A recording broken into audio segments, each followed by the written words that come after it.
we have a power rule for logs.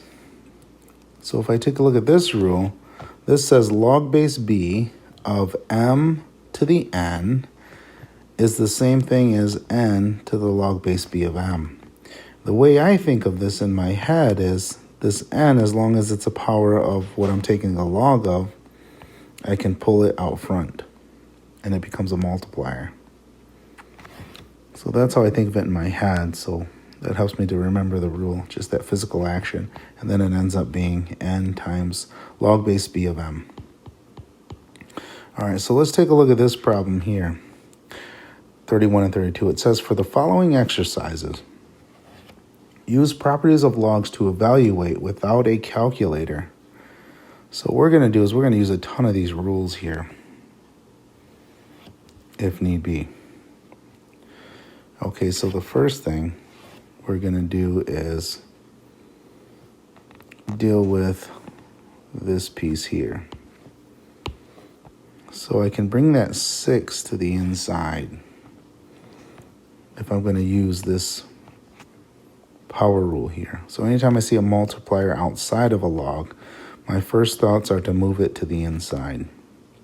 So this would be log base 8 of 2 to the 6. It becomes that power, just like I see here. And that's going to be plus.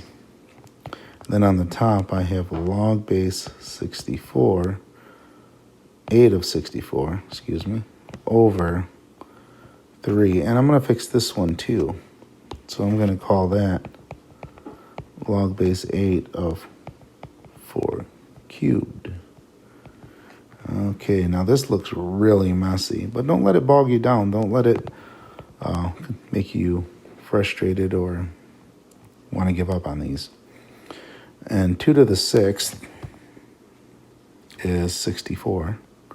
Okay, so that's really log base 8 of 64 plus log base 8 of 64 on top. And then on the bottom, 4 cubed. 4 times 4 is 16 times 4 is 64. Log base 8 of 64. Now there's a couple ways to look at this last step here, or last few steps. If I get the same thing over the same thing, I can say it's 1. That's legal, doesn't matter what it is, as long as it's the same number. And this is just a number. Remember, all of these are just numbers.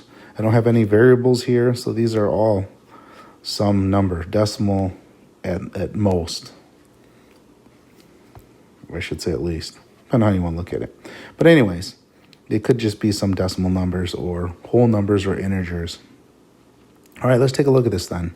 So now, this log base 8 of 64 is, if you're still getting comfortable with that idea, I can write this down, 64, and that equals y, so that's going to be 8 to the y equals 64. 8 to the y, and then 64, I got to get it in terms of 8 as well, so it's going to be 8 squared. So my y equals 2. But the way I look at this is I can look at 64 and see right away that it's 8 squared, and I can see that those cancel. I'm using the idea of inverses here. And I could see that it's 2, instead of going through this whole process below. And that's a nice tool to have there. Once you understand the idea of the inverses, if I can get this in terms of the same base as the log function, then I know they cancel. And if they cancel, I just have the exponent left, which is 2. Okay, and all of these are 2, then that tells me. So this is 2 plus 2 over 2. So this is really 2 plus 1, which equals 3. And I know it looked horrible and intimidating, but my answer is 3 for all of that work. Okay, let's try the next one now, number 32. And I'm going to write that because I'm writing it down below here. Okay, so I'm going to move all my power. I'm going to use all my power rules first. So that means I'm going to go from here to here. So everything's going to the inside. Anytime I'm doing any solving equations or evaluating, I'm always taking those coefficients outside to the inside as powers. I don't think I can think of a case where I didn't do that. Okay, so 3 squared minus log base 9 of 3 to the 4th plus log base 9 of 1 over 729.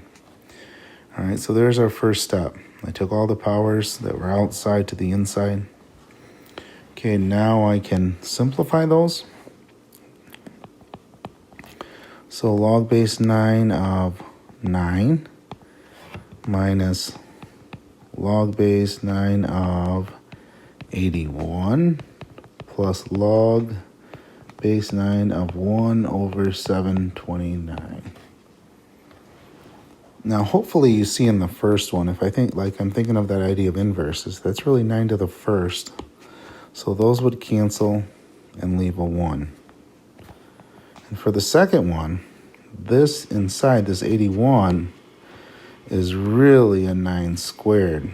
So in there, those would cancel, and I would be left with a 2. And then for the third one, that one's a little more interesting there. It takes a minute to see what that truly is as far as a 9. But if I wasn't sure, I just take that off to the side and say, okay, let me take that log base 9 of 1 over 729, set it equal to y, 9 to the y equals, and that 1 over 729, if I can get it in terms of a base 9, and these problems are usually really good about it. So that's going to be 9 to the y equals 9 to the negative 3. So my y is negative 3. So that tells me this is a negative 3. So then altogether here, I get a negative 4. So there's my answer for the other one. So again, these take getting used to. Extra practice for sure. And then these hopefully weren't too bad. If they are, let me know.